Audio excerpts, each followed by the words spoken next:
Welcome to the Daily Thunder podcast. I'm your host, Ryan Woods. I'm here with Daily Thunder beat writer Brandon Rahbar. Brandon, how are you? I'm doing great, kind of. I don't know if I'm pumped or bummed about that game that just happened. We'll work through our feelings, and by the end of this podcast, I'll give you a clear I'm happy or I'm sad about this win tonight. It's going to be something we've got to work out over the next few minutes and probably over the next few weeks, because this is going to be something we're going to have to get used to as Thunder fans is, are we pumped about a Shea game winner, or are we thinking about the fact that teams are starting to stack losses and we have picked off an early win? I have to say, late in the game, when the Hornets started hitting threes and making it a game really close in the last minute, I found myself getting a little excited. All of that seemed to be going well, and the game was tied. And then Shea, with his best Chris Paul impression, a gorgeous pull-up to take the lead with less than 2 seconds left. Evaluate that play in a vacuum. What were your thoughts on Shea? I mean, I thought Shea in his first game as the lead guy for this Thunder team played great. I mean, yeah, he made some mistakes down the stretch. He turned the ball over a few times. He missed some free throws, and he mentioned that himself in the postgame that he almost gave the game away. But when you look at his numbers, 24, 9, and 7, and he was a plus 14, and he hit the game winner. I mean, that's a great game. I don't care the total number of shots, whatever, turnovers. In totality, that's a great debut game. And to be able to forget about those mistakes there at the end, and it's a tie ball game, and he hits that shot with just over a second left to win the game, that's huge. And that's why I'm ultimately I believe, for the moment, happy with this win, because this is huge for Shea. And if it's huge for Shea moving forward, it's huge for the Thunder moving forward. This will pay dividends, not this year, but maybe a couple years from now, 3 years from now, that confidence. It's just something that he puts in there, and the mental confidence, knowing he can do it, and us knowing that he can do it. Ultimately, it's one game. The Thunder can still go 1-71 and get Cade Cunningham next season. I'm honestly hoping that on July whatever night the draft is, that we're not sitting around thinking we just needed one more loss. If that's not the case, then we're going to be able to look back on this night with a big smile instead of a lot of mixed feelings. Let's move on to a couple of the other young guys that I thought had some bright moments and some not so bright moments. How about what you saw from Darius Bazley? Darius Bazley overall played really well. He had 15 and 10, a double-double. He just came out shooting. Like, he was emptying the clip right away. He was getting those shots off, but I like it. I like the aggressiveness. To me, he's the second most important member of this Thunder young core. Poku may end up taking that position, but of course right now, as it is, to me, Bazley has a higher ceiling than Dort and Maladone, and I don't know about Poku yet, but I thought he played solid defense. He was good on the boards. I thought Bazley looked good overall, both sides of the floor. What was basically a secondary role on this team. It was clear tonight he's going to be looked to for more scoring than I think we even expected out of him. He was put in some spots where I was like, this is new, and we're going to see what happens. His one dribble into like an 18-footer seems so natural and so different. I wrote down in my notes, he just looks like a different player altogether. He's so aggressive as a rebounder. And I think that's going to be something that sustains his minutes no matter what the offense is doing. He's going to be able to be effective as a rebounder, creating second shots. And then on the defensive end, I think what's most exciting about Bazley is his ability to grab a rebound and take off on the fast break. With as many shooters as he's going to be playing with, as long as George Hill is on the team, and we'll talk about that in a minute. But as many shooters as he'll be running the floor with, I'm excited to see him push after rebounds. What did you see from Dort tonight? He had an interesting night. Of course, we saw the effort that we're accustomed to seeing from Dort. Sometimes that leads to some interesting plays, but sometimes it leads to some really positive stuff from him as well. And we saw some really, really nice stuff going to the basket tonight and some kickouts. Sometimes you might get a little frustrated because Dort just always kind of gets a little tunnel vision and goes to the hole no matter what, even if there's 2 or 3 defenders down there clogging the lane. but you love to see the aggressiveness. You love to see the confidence. And then there's nights like tonight. I mean, he does get to the rim pretty well. He's not a great finisher by any means, but as a rookie, he was a solid finisher, and that's kind of carried over. I think that he overall played really well. He had 12 shots, only hit 5 of them, but 4 of those were threes. He was 1 for 4 from 3. He scored 15 points, though, on 12 shots. And when he's as great a defender as he is, if his defense continues to be as great as it was last year and continues the trajectory of getting better, you'll take 15 points on 12 shots every single night from Lou Dort. Yeah. Another player that seems to have it figured out as far as shooting goes is Mike Muscala. Where were all of these three-point attempts for Mike Muscala last year? Remember when we were doing our podcast dispatches during the playoffs in the bubble, and we talked about how Mike Muscala could be a weapon against the Houston Rockets because they played small ball. And, hey, we've got guys like Gallinari and Muscala and Baisley who can play the 5 against the small ball Rockets and make them pay by hitting threes. And yet for some reason, Billy Donovan never played him in the playoffs, and he could have been the perfect weapon against the Rockets because he was on fire the entire bubble. He cost the Thunder a first-round draft pick by hitting that 3-point game winner against the Heat. I mean, Muscala has proven he's a great three-point shooter, and I feel like he should have got minutes in the playoffs last season, and you see it every time he plays. I mean, the guy's like a 38% three-point shooter for his career. This isn't any surprise. I think that contenders should line up, playoff teams should line up. He's a stretch 5 coming off the bench. He could help a lot of teams. Yeah, 100%. He's such a spark plug off the bench, and it's such a funny thing to say about a backup big being a spark plug off the bench, but he really is. He is such a dead-eye shooter, and it doesn't seem like it's going to take very long for him to develop that kind of pick-and-pop chemistry with any point guard. It's such a natural movement. His footwork is so good, and he's really fast. He was the only bench player with a positive plus-minus, which is impressive because he played mostly with other bench players. And let's get to that bench unit. If this Thunder team is going to improve its pick as much as it can, it will be in large part due to this bench unit. The first unit we saw, the first bench unit we saw, I should say, was Maledon, Diallo, Poku, Muscala, and who am I missing? Did they run Horford with him? Kenrich Williams. Kenrich Williams. So this unit is the one that I think is going to be the unit to kind of give away a lead or let a deficit grow to a point where the starters can't overcome it. But tonight in the third quarter, they held their own. The energy was there. The ball movement was there. I think Horford might have been out there with them for a few of those minutes, and that lead, not only did they shrink the deficit, they took the lead, and it was a lead that the starters came in and grew. What do you think we're going to see out of that second unit, and do you think we'll see more of it when we're needing to maybe take an L or two every once in a while? I kind of predicted going into the season that the starters would be competitive because there's a lot of talent and a lot of two-way players on the starting unit.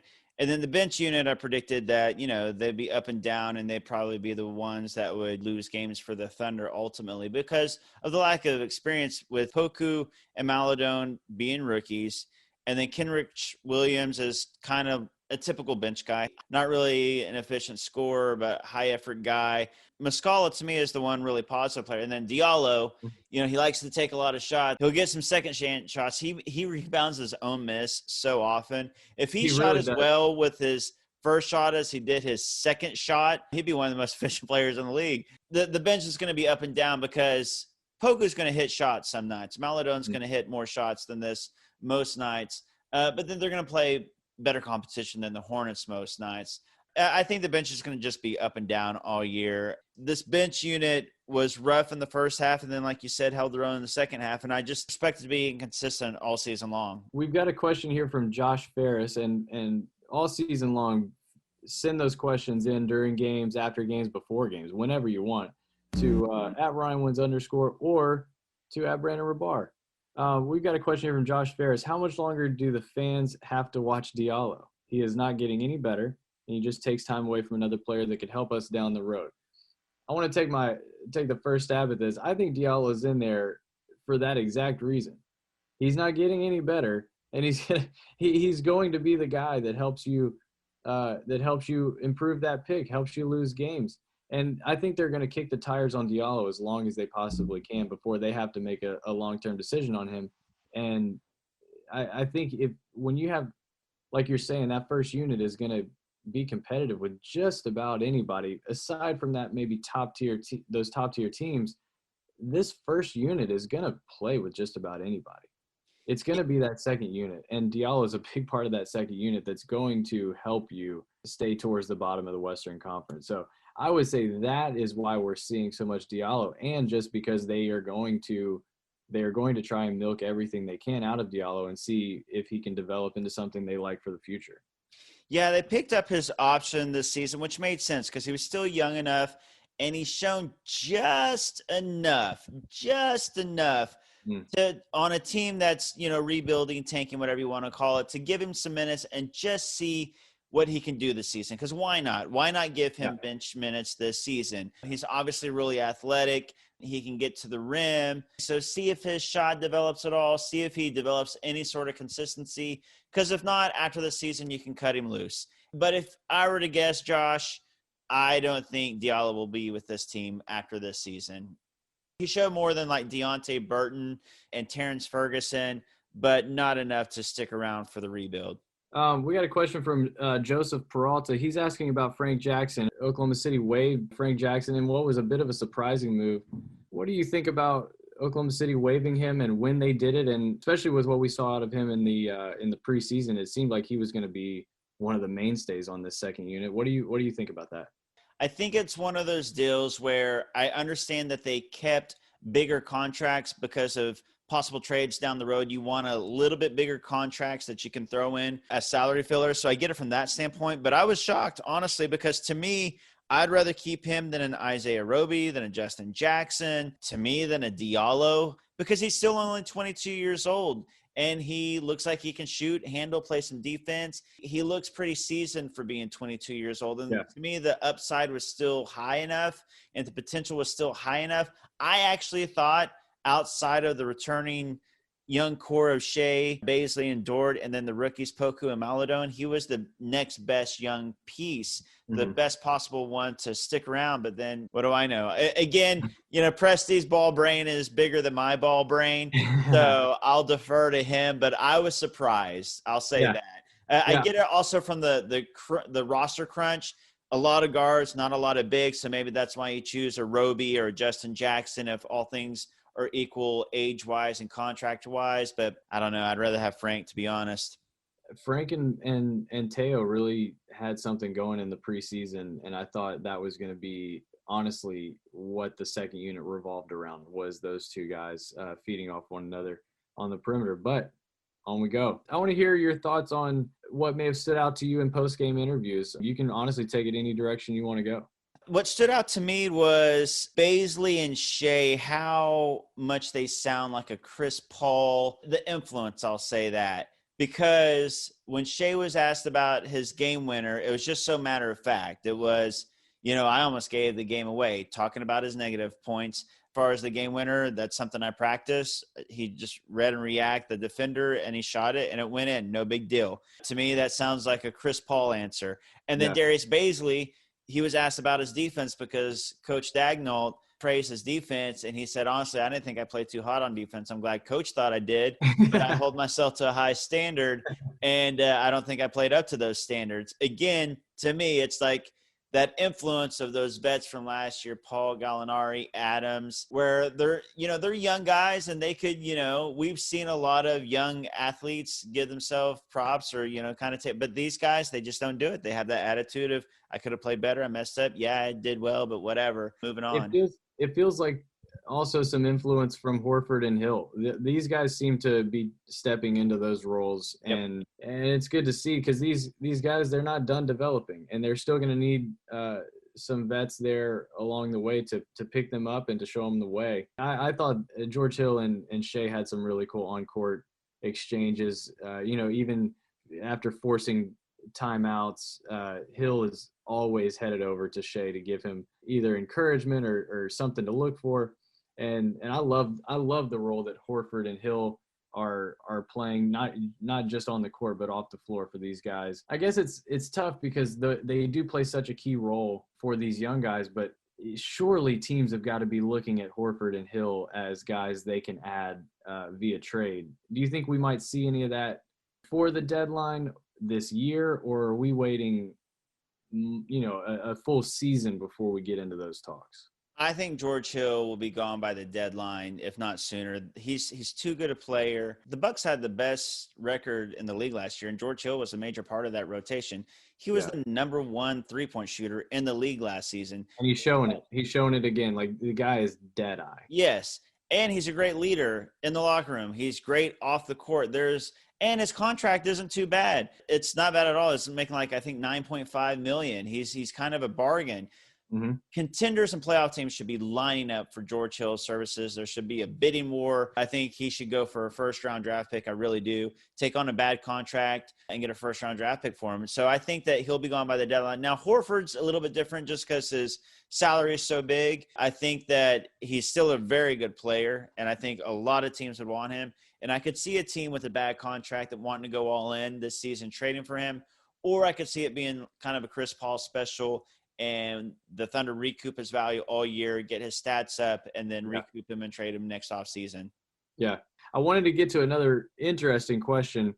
This is from @3_Cone. What's the difference you notice this game between Daigneault and Billy D? That's an interesting question because obviously it's just a single game and it's a totally different roster. But what have you seen anything that sticks out to you that, one was the apprentice to the other, so it doesn't feel like we're going to see a whole lot of change, and I don't think that he was hired to overhaul things. But what did you see from Mark that you might not have seen from Billy? Well, Shea was asked about that specifically in postgame, and he said he honestly couldn't tell any difference, and he said that's a credit to Coach Mark because that was a compliment to him, that it was such a smooth transition, and even the players themselves can't really tell the difference. And honestly, I couldn't really tell that big a difference. I think that Billy liked to switch up his rotations more than Scotty Brooks did, and I think we saw that with Daigneault. You saw a lot of the starters playing with benches. It wasn't so much a rigid starter versus bench mentality. Yeah. You had kind of that mix, and then, he's playing young guys. And then, I thought Billy was pretty solid in as far as plays out of timeouts, and so far it's looked like Daigneault's been pretty solid. Obviously, Shea hit the game winner that was drawn up. A lot of that's on Shea, but Daigneault still had to come up with it. The only difference so far is Coach Daigneault has a much better winning percentage. I loved Baisley's quote after the game that when he saw the play drawn up, he knew Shea was going to catch that shot. I think that's such a cool glimpse into camaraderie, into chemistry, into what the Thunder have built, especially with those two at the forefront. I think it's really neat for those two to be bonding the way they are, to be gelling on the floor the way that they are. I think it's pretty special. We all felt like Kevin Durant and Russell Westbrook were best friends for a long time. We thought that, and we wanted to believe it, and it was cool. But truly, Shea and Baisley seem to have a true connection, the way they talk about each other, spend time with each other off the court, and that camaraderie has definitely carried over to the court now. And those are the two right now best and biggest building blocks moving forward for this Thunder team. And so it's cool to see your two possible best players, take away Horford and Hill because they're not around for the long haul, and seeing them being BFFs on and off the court is a pretty cool thing. 100%. There's something to be said for team chemistry, and I think the final record of this team at the end of the year, whatever good, whatever bad, their chemistry and their enjoyment of one another, I think will have a lot to do with the wins that they put up. A couple more questions before we get out of here. @ShayDay23 wants to know about Trevor Ariza. He's not going to play a single minute with this Thunder team. I totally agree. He's pulling the Andre Iguodala move until he goes to a contender or a team that he wants to go to. He's not going to play. The difference is the Thunder is so tight-lipped and classy, they're not going to let it get out. They don't want any of their players, even if it's a player that doesn't want to be there, they don't want that negative, press about one of their players. To me, I give props to the Thunder organization for that, for keeping it in-house. But that's, reading between the lines, that's absolutely what's happening. So as soon as Presti finds a team that's willing to give up something for him, that's a positive asset. And that could even be a second rounder. Ariza will be gone. Maybe he's holding out for a first rounder because Ariza's a solid player offensively and defensively that can help a team. And he's on an expiring contract. So this is a guy that can help teams, and Presti won't just give him away. But as soon as he gets a positive asset, I think he's gone.